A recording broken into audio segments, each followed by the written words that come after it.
career that I realized that happiness comes not just from academic success, but also from letting people into my life and reaching out to build support systems in my community.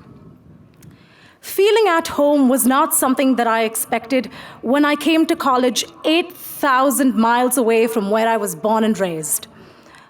But it happened to me. During the winter of my junior year, my mom died from what started out as the flu.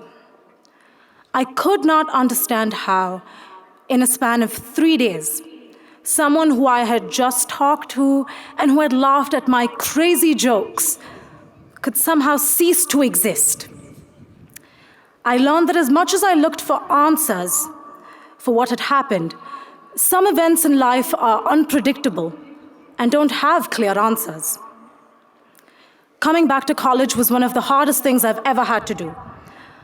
I felt my mother's passing in the smallest of details, from seeing freshmen moving in and remembering how she had flown in with me to help me do the same, or something as mundane as hearing someone say they needed to call their mom. Among my group of friends, I began to feel like an outsider, someone who was incomplete. And to be honest, there are still times that I feel that way. But I had to accept that this was my new reality. I would not be able to call my mom about my bad days, my good news, or even that econometrics final, which I had studied so hard for, but still felt like I knew nothing. It was in one of those moments when I was emotionally at my lowest and really did not feel like facing college every single day that I understood that I had to let people in.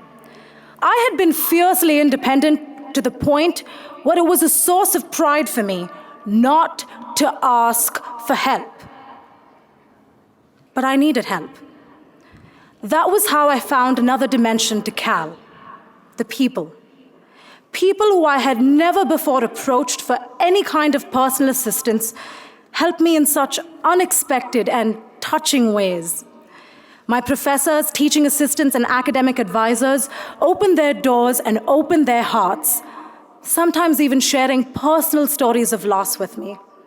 They helped me meet deadlines, plan my life, and sometimes just have a good cry in their office. My financial